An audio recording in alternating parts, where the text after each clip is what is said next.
저희 남편은 30년 넘게 수산무역을 해온 사람입니다.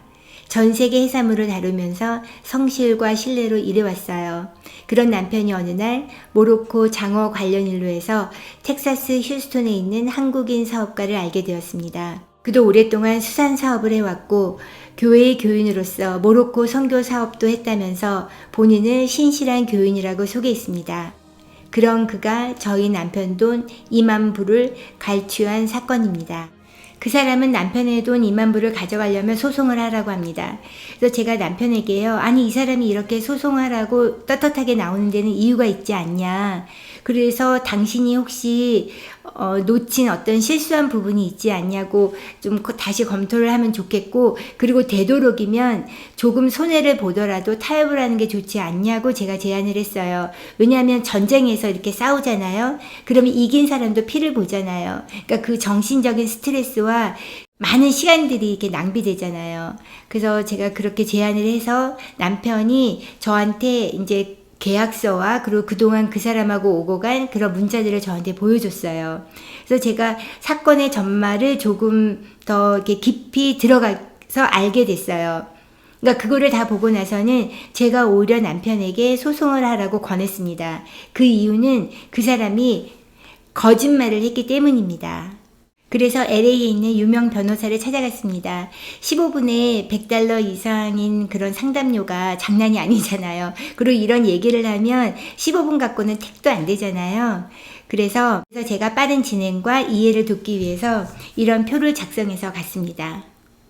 텍사스 휴스톤에 있는 사람과 저희 남편이 공동으로 멕시코산 오징어를 수입을 해서 한국으로 팔려고 했었던 일이에요. 그래서 저희 남편 2만 불, 여기 사람 2만 불, 합의 4만 불로 선수금을 내서 10컨테이너를 사겠다는 것을 계약을 했습니다. 그런데 한 컨테이너만 거래가 되고요. 나머지 9개는 거래가 되지 못했어요. 왜냐하면 중간에 오징어 가격이 올랐거든요.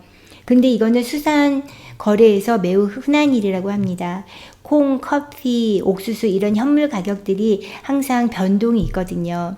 그래서 이 사람이 주장하는 것이 뭐냐면 한 개만 이루어지고 9개가 이루어지지 않았잖아요.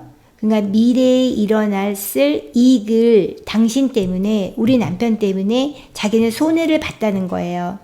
미래에 일어날 이익을 자기가 얻지 못해서 그래서 손해를 봤다고 합니다. 그래서 저희 남편한테 그렇게 클레임을 건 거거든요. 그러니까 저희 남편은 셀러가 아니잖아요. 같이 합작을 해서 샀잖아요. 그러니까 저희 남편도 이것이 잘 진행이 됐으면 이 정도의 수익을 얻을 수 있었잖아요. 그러니까 이 사람이 주장하는 거는 저희 남편이 셀러다. 그래서 너가 책임을 져야 된다. 이런 얘기죠.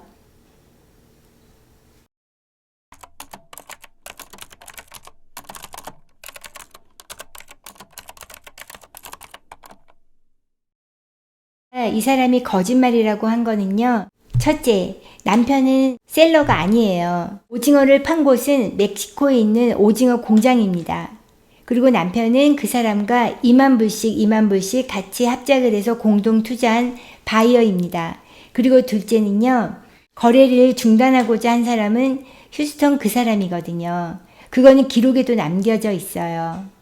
다행히 저희한테 유리한 거는요. 이 사람이 지금 저희 남편 돈 2만 불을 갖고 있잖아요. 그것은 미국에서 남의 돈을 부당하게 갖고 있으면 완전 불법이라고 하더라고요. 근데 저희 남편 돈이라는 것이 기록에 남겨져 있어요.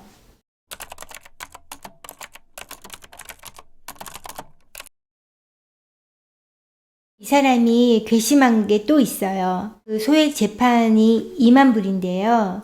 그 토탈 최대 금액이 2만 불이라고 해요. 근데 저희 남편이 받을 돈이 2만 불이잖아요. 그러면 남편의 원금 2만 불에다가 그러면 그 기간 동안 이게 몇 개월 걸린단 말이에요. 그럼 그 기간 동안 그 사람은 남편의 돈으로 어떤 다른 걸 유용하게 쓸 수가 있잖아요.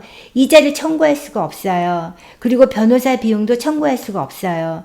왜냐하면 맥시멈이 2만 불이기 때문에 그렇죠. 이 사람이 이것을 알고 어차피 줄 돈이니까 당신이 이렇게 소를 해서 가져가라. 그러면 3개월에서 6개월 정도 걸린다고 하니까요. 또 사업하는 사람이니까 이게 돈을 이렇게 융통하기 위해서 그거를 요긴하게 쓸 수 있다고 하더라고요. 그 생각을 하면 너무 괘씸하잖아요. 한 가지 좀 다행인 것은요. 미국에서는 남의 돈을 부당으로 갖고 있으면 완전 불법이라고 하더라고요. 근데 이것은 한국에서도 불법이 아닐까요? 남의 돈을 부당하게 갖고 있으면 안 되잖아요. 그래서 저희는 정식 민사 소송을 검토하고 있는 중이에요. 물론 저희도 이 배보다 배꼽이 훨씬 큰 거 알아요. 변호사 비용이 정말 만만치가 않더라고요. 그리고 기간도 훨씬 더 오래 걸리거든요. 그리고 남편의 둘째 딸이 검사이거든요. 그러니까 그런 법률적인 여러 가지 것들을 이렇게 자문을 구할 수 있어서요. 많이 힘이 되고 있어요. 정말 안타까운 일이 일어났어요. 믿음은 거래의 기초가 될 수 없는 것 같아요. 문서화된 계약, 책임의 명확성, 감정에서 벗어난 분리, 이것이 꼭 필요합니다. 한 가지 덧붙이고 싶은 것이 있어요. 누구든 피해를 입었다면 말하세요. 침묵하지 말고 기록하세요. 우리의 침묵이 또 다른 피해를 만들 수 있습니다.